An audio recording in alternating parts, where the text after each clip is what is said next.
¿Cómo está Orlando? Buenos días. Buenos días, profesor. ¿Cómo andamos? Bien, ¿y usted? También bien, gracias a Dios. Qué bueno, me alegro, profesor. Buenos días, Ana. Buenos días, Rafa. ¿Cómo están? ¿Cómo se sienten? Buenos días, profesor. ¿Todo en orden? Todo correcto, todo correcto. Qué bueno, me da gusto. Yo que me alegro. Está bien. Ahorita nos toca la materia de ética. Somos éticos.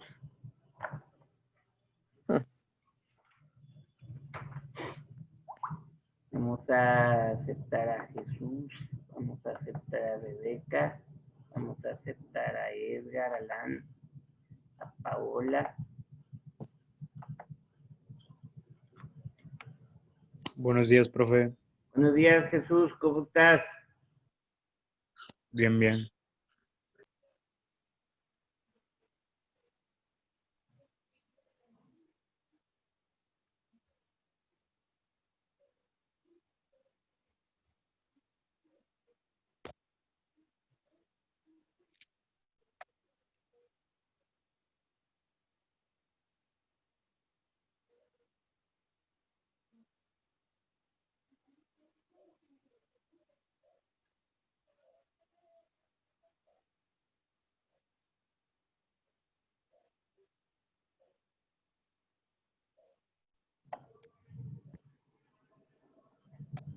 Sí, bueno, ¿me escuchan?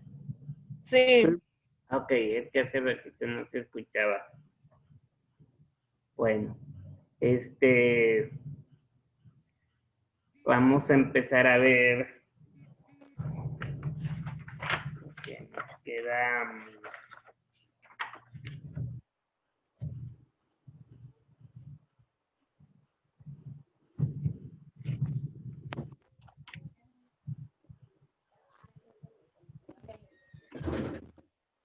Bueno, vamos a empezar a ver lo que es ética general y ética particular. Eso sí lo vimos, ¿verdad? La ética particular y la general.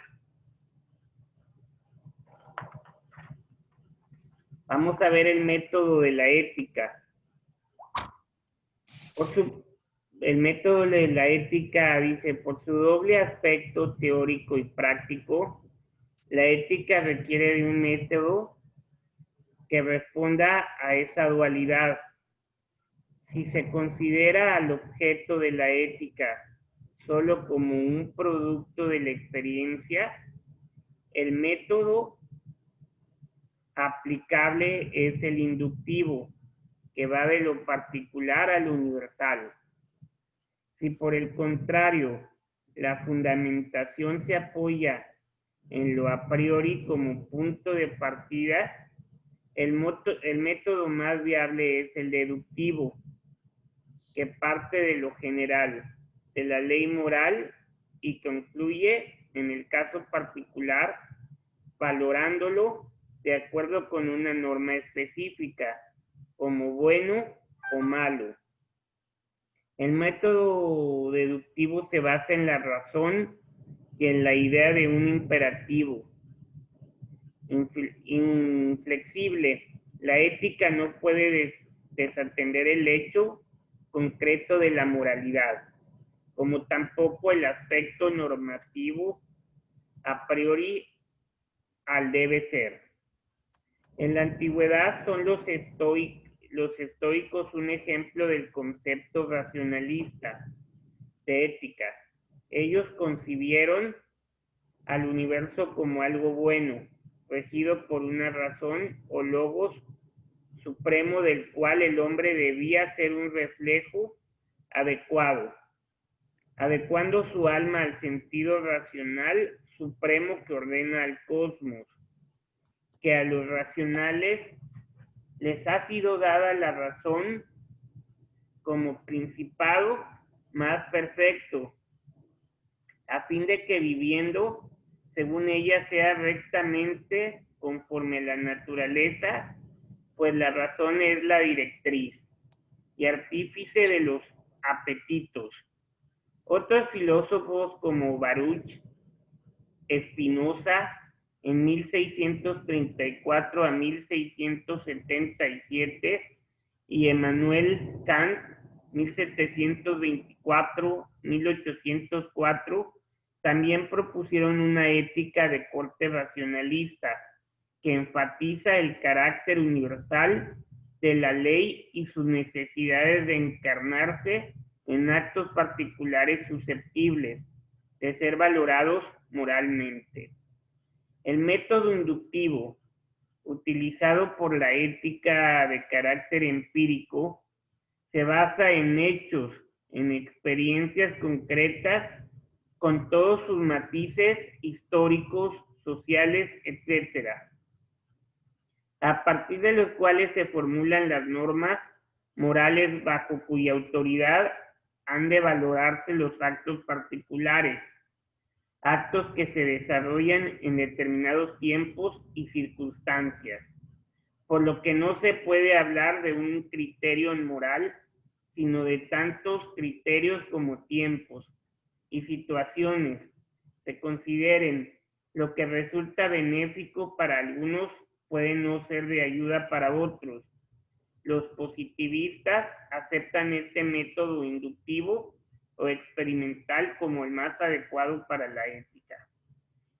El positivismo, fundado por Augusto Comte de 1798 a 1857, propone una ética cuyo punto de partida va de abajo del acto individual, elevándose hasta una ley que permita el desarrollo de la humanidad, entera contraponiendo los sentimientos de egoísmo, individualismo, altruismo. Los tres grados esenciales de nuestra existencia personal, doméstica y social representan la educación gradual del sentimiento fundamental, desarrollado poco a poco por efectos cada vez menos enérgicos y más señalados. Esta marcha progresiva y natural constituye el principal recurso para llegar, tanto como es posible, a la preponderancia normal de la sociabilidad sobre la individualidad. Entre estos dos estados externos del corazón humano existe un estado intermedio, apto para promover una transición espontánea que permite la verdadera solución habitual del gran problema moral. El hombre se eleva de su personalidad primitiva y llega a la sociabilidad final, ante todo, a merced de sus efectos familiares. Ni el método inductivo ni el deductivo bastan por sí solos para la investigación del problema ético. Ambos se complementan. El inductivo es realista y funcional, pero descuida el aspecto normativo, y el deductivo se aleja del terreno individual al no insistir en la comprobación de la verdad de su postulado, pronunciándose no obstante por una realidad racional, por un idealismo que elude al relativismo moral.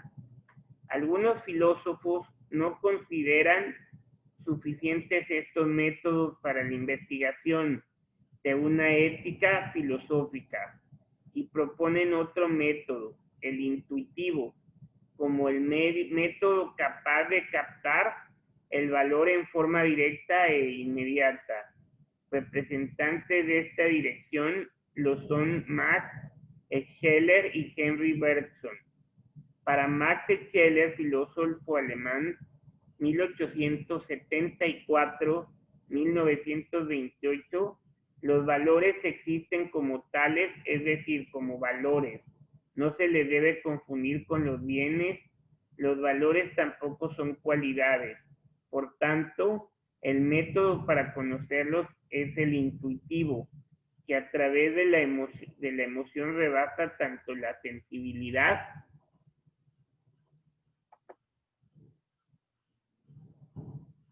empírica como la racionalidad. Por ese método, Scheler pretende anular el viejo perjuicio de que el espíritu humano se agota en el dilema razón, sensibilidad. Ahora vamos a ver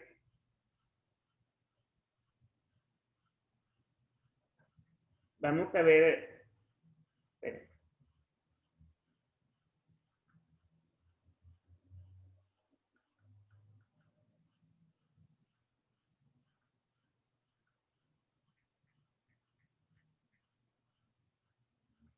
lo que hizo Baruch Spinoza, que fue un filósofo.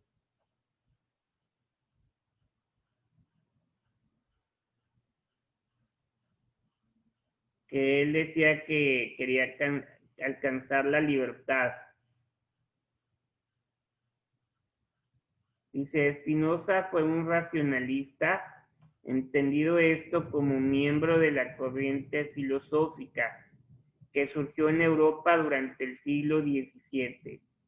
No obstante, hemos de recordar que el concepto de racionalismo es mucho más amplio, pues algunas de sus ideas y postulados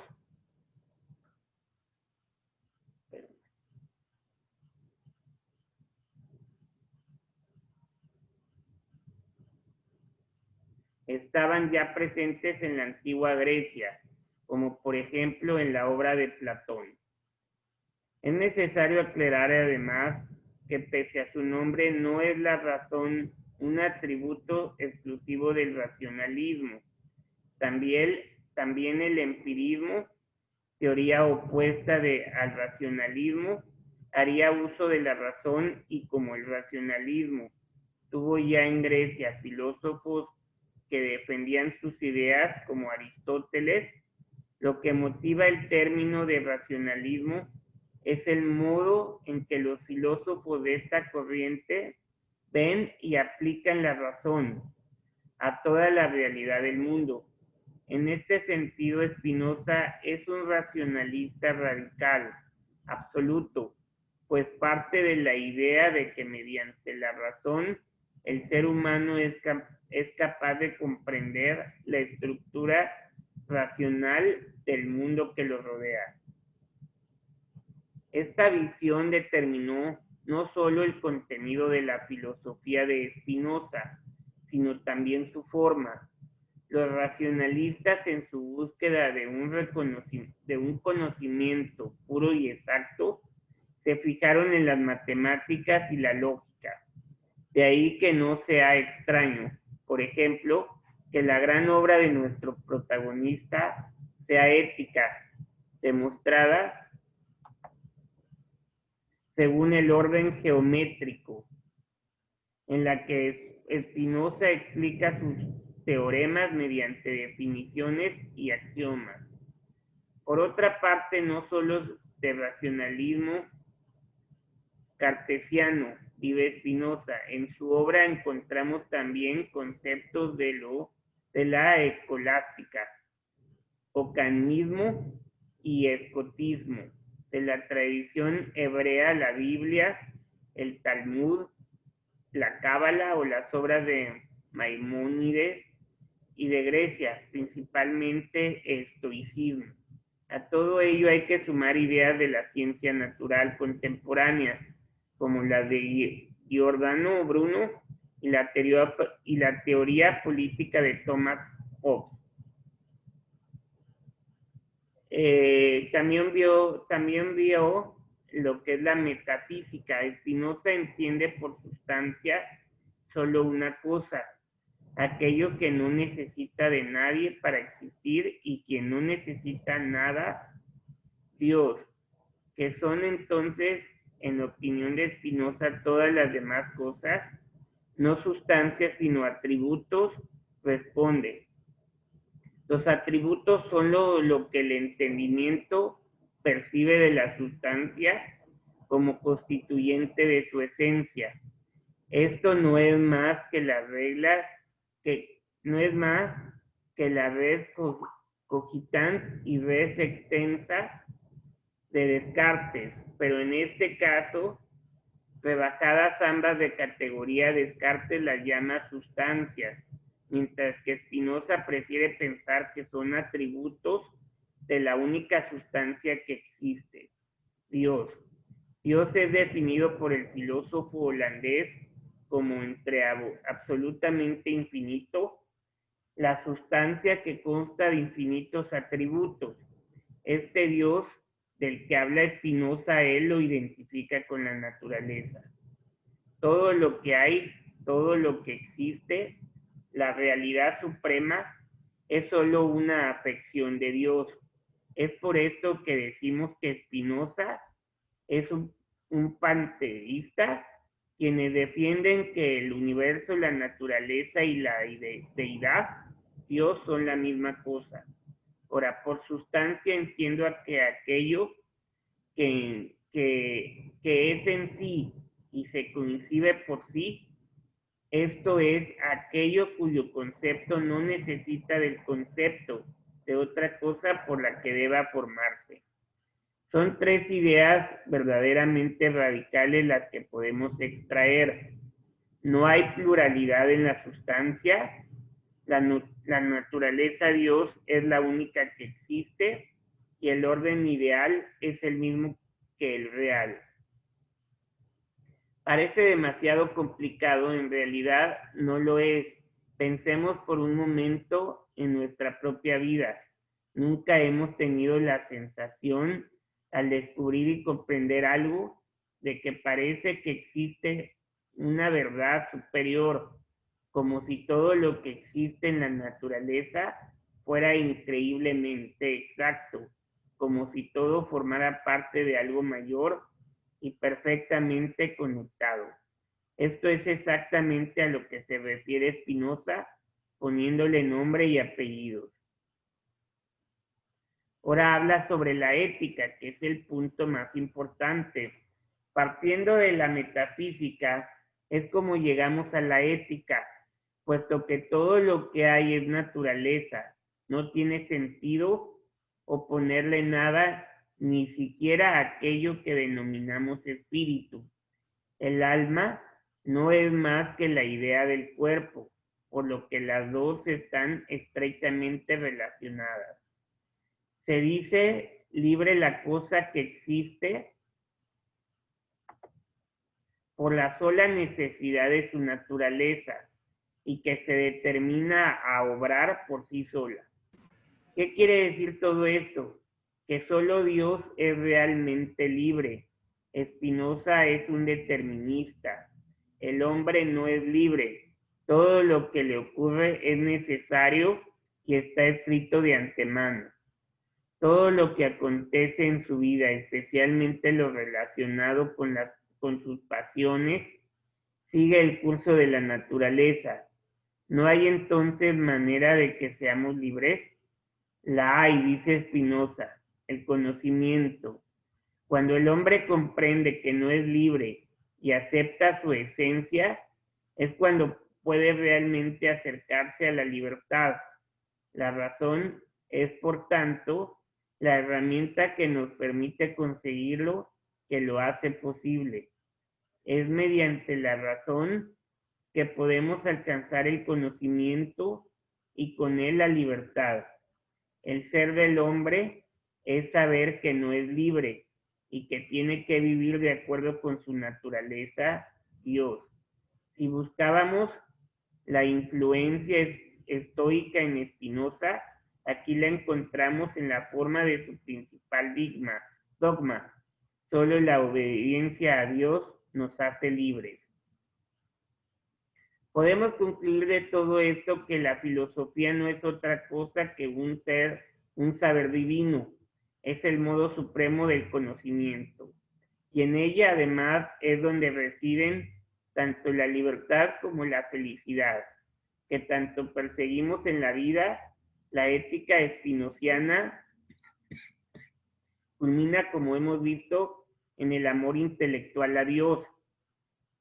El estudio del ser en Spinoza, o sea, la ontología Spinoza, explica el ser como el afán que tenemos de perdurar siempre, de seguir siendo eternamente. Cuando este afán se refiere a la mente, la denominamos voluntad, pero cuando se refiere no solo a la mente, sino también al cuerpo, lo denominamos apetito. El apetito no es otra cosa que la esencia misma del ser humano. El deseo, no queremos algo porque sea bueno, sino al revés, decimos que algo es bueno porque lo deseamos.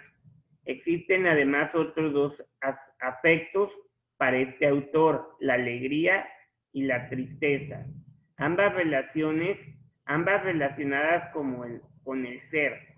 La alegría sería el aumento de la perfección del ser, mientras que la tristeza sería su disminución. De estos afectos es de los que Spinoza cree que derivan todos los demás: el odio, la envidia, el enamoramiento, la frustración, la euforia, etc. Ser es, por tanto, tener apetito de eternidad, querer ser para siempre, y puesto que querer es desear, el deseo ha de ser la esencia del hombre. Ahora sí, ¿en qué se basaba este filósofo Spinoza?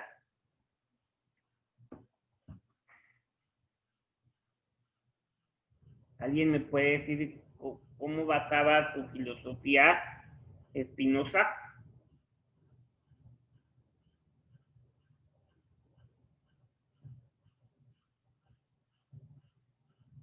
Y sus creencias, ¿no? ¿Y qué eran sus creencias? O sus vivencias.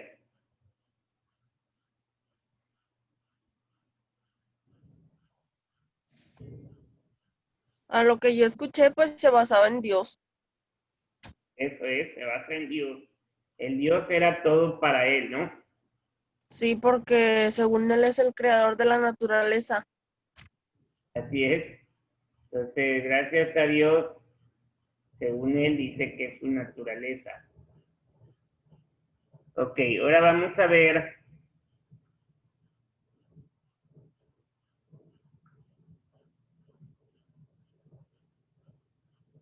la filosofía de Immanuel Kant.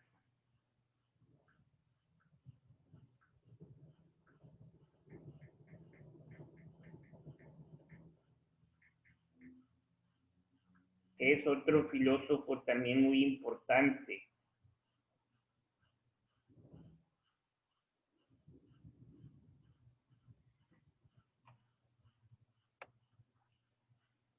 Immanuel Kant, Königsberg, hoy Kaliningrado, actual Rusia, nació en 1724 y falleció en 1804. Es un filósofo alemán, hijo de un modesto guarnicionero.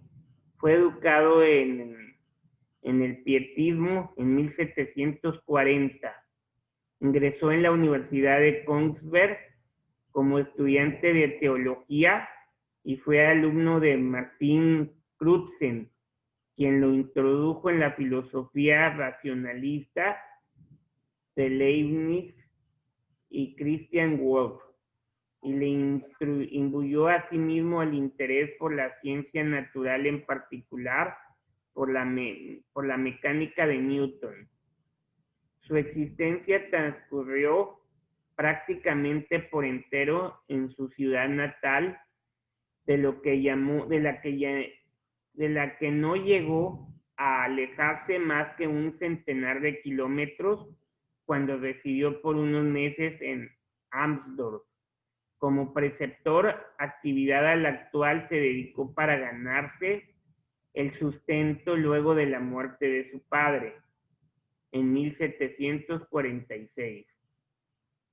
Tras doctorarse en la Universidad de Königsberg, a los 31 años ejerció en ella la docencia, y en 1770, después de fracasar 2 veces en el intento de obtener una cátedra y de haber rechazado ofrecimientos de otras universidades, fue nombrado por último profesor ordinario de lógica y metafísica. La vida que llevó ha pasado a la historia como paradigma de existencia metódica y rutinaria. Es conocida su costumbre de dar un paseo vespertino a diario, a la misma hora y con idéntico recorrido, hasta el punto de que llegó a convertirse en una especie de señal horaria para sus conciudadanos. Se cuenta que la única excepción se produjo el día en que la lectura de Emilio o de la educación de Jean-Jacques Rousseau lo absorbió tanto como para hacerle olvidar su paseo, hecho que suscitó la alarma de sus conocidos. La filosofía de Kant, en el pensamiento de Kant suele distinguirse un periodo inicial, denominado precrítico, caracterizado por su apego a la metafísica racionalista de Wolff y su interés por la física de Newton. En 1770, tras la obtención de la cátedra, se abrió un lapso de 10 años de silencio, durante los que comentó la tarea de construir su nueva filosofía crítica, después de que el contacto con el empirismo escéptico de David Hume le permitiera, según sus propias palabras, despertar del sueño dogmático. En 1781 se abrió el segundo periodo en la obra kantiana, al aparecer finalmente la crítica de la razón pura, en la que trata de fundamentar el conocimiento humano y fijar a sí mismo sus límites.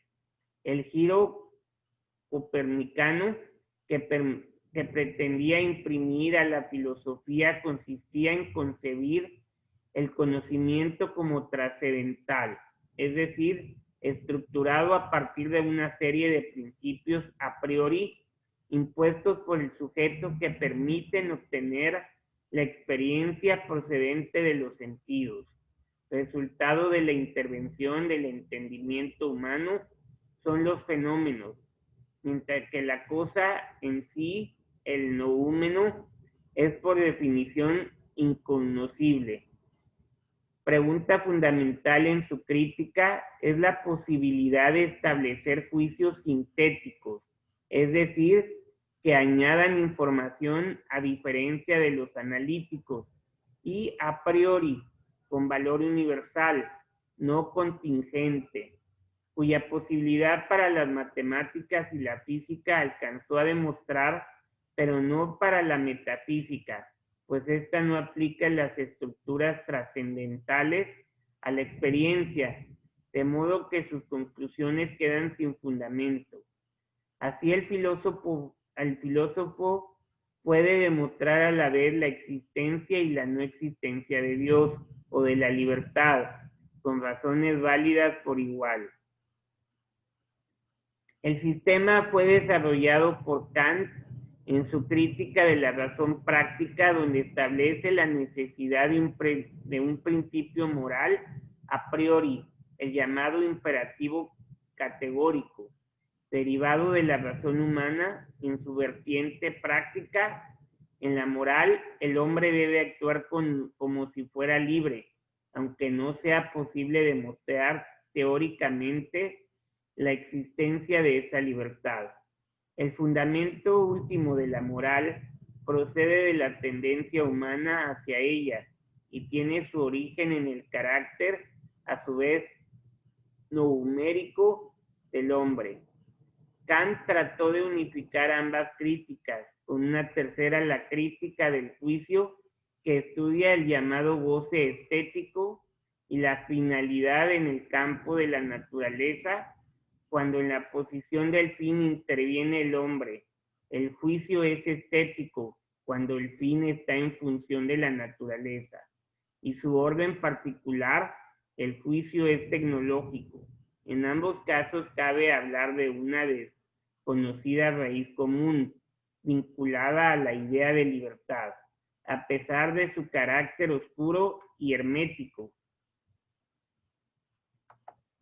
Los textos de Kant operaron una verdadera revolución en la filosofía posterior cuyos efectos llegan hasta la actualidad.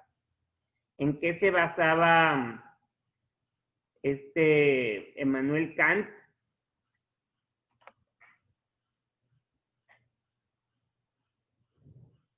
Es que el individuo debe ser libre. Debe ser libre. Y ahí no le importaba tanto la palabra de Dios, o sea, le era indiferente. ¿Y cuál fue su importancia o a qué le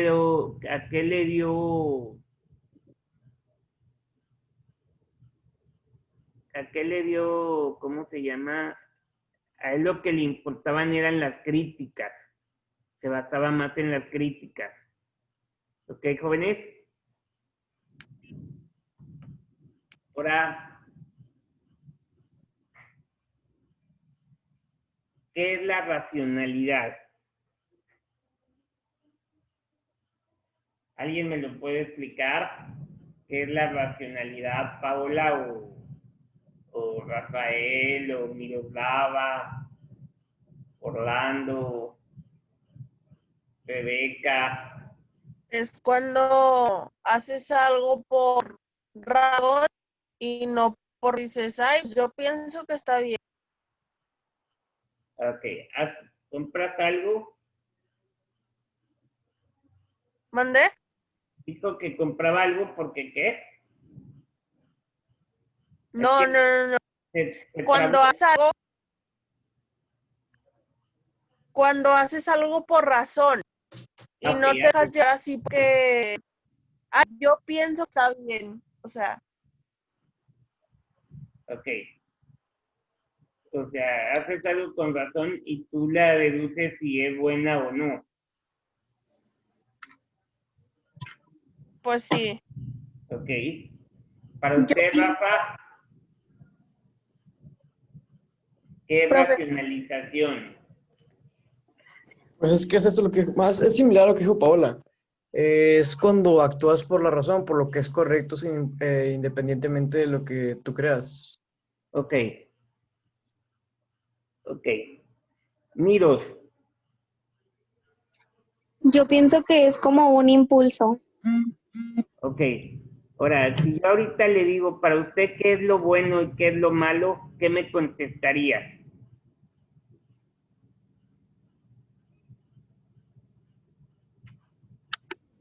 Pues que lo bueno es como, pues algo que haces, no sé, como de buena manera.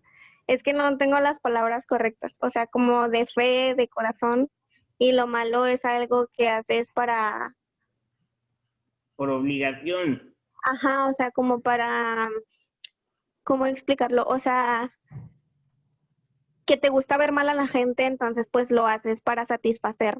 Bueno, yo pienso que por eso hacemos las cosas cuando las hacemos de mala manera. O sea, Así es. como que, no sé, como, es que es raro explicarlo. Pues sí, ¿no? Lo bueno Porque es lo correcto y lo malo es lo incorrecto. así es, eso sería algo, pero ¿cómo me explicarían por decir? A ver, Mariana Sabori, vamos a empezar a hablar con más gente ahora para que participen todos. Mariana, buenos días, Mariana.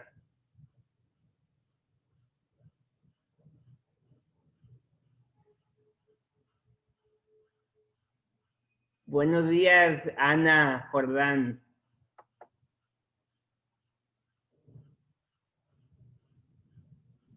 Buenos días, profe. A ver, para usted, ¿qué es lo bueno? ¿O qué es el bien?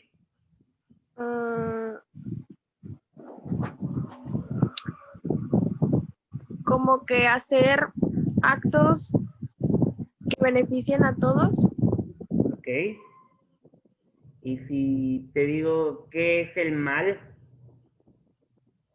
¿O qué es lo malo?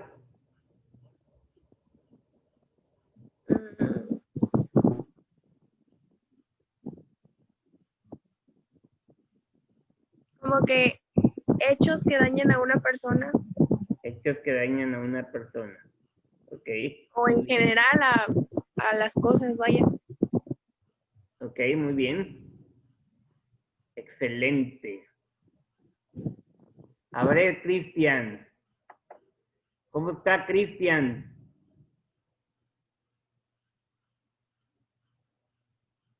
Ahí anda Cristian. Sí, profe, buenos días. ¿Cómo está? Buenos días.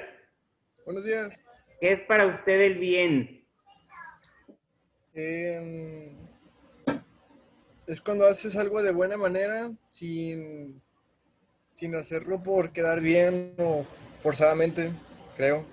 Así es. ¿Y qué es el mal? Mm, no sé decirlo, profe. Ok, no se apure. A ver, Edgar. ¿Cómo está Edgar Alán? Aquí bien, profe, aquí presente. Bueno, para usted, ¿qué es el bien y qué es el mal? Pues el bien es hacer algo para ayudar sin recibir nada a cambio.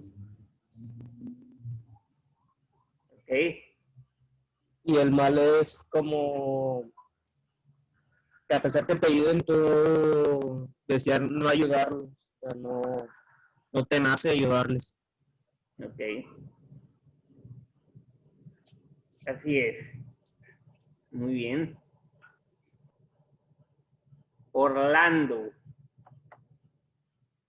A ver, Orlando, para usted, ¿qué es el bien y qué es el mal, Orlando?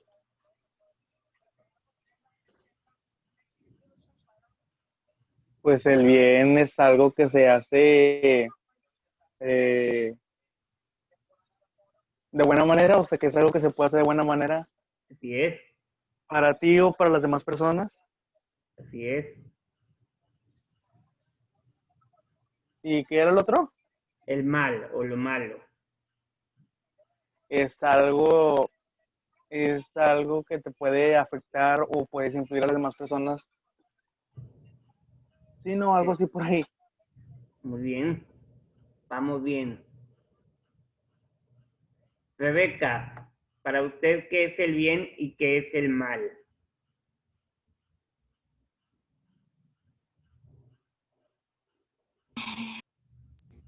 Para mí el bien, profe, es hacer las cosas para ayudar o que sabes que van a resultar bien y sin pedir nada a cambio o sin recibir alguna recompensa o algo. ¿Ok? ¿Y el mal? Y el mal es como hacer las cosas intencionalmente sabiendo que vas a dañar o perjudicar a algo o a algo. Ok. Está bien. Muchas veces lo hacemos mal, queremos perjudicar a la gente, ¿verdad? Cuando no nos cae o no nos pasa una persona. Queremos el mal para esas personas, pero pues sabemos que no está bien, nunca es bueno desear el mal a otra persona, ¿va? Porque luego todo puede caer en nuestro propio peso. Por eso cuando a uno lo afectan, no hay que desquitarnos en el momento, solo por sí solas se van a arreglar.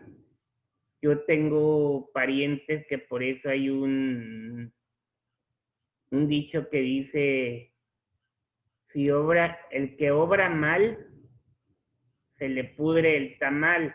Entonces, si hay una persona nos, nos hace algún mal, a ella le va a ir peor. ¿Cuándo? No sé, pero el día de mañana a ella le va a ir mal, a esa persona. Entonces, nunca es bueno vengarse, o sea, solo pasan las cosas. Se cuenta que en el momento ella te dijo, te hizo, te robó, lo que ustedes quieran, pero el día de mañana se va a arrepentir porque algo le va a pasar. Y no es que le estemos deseando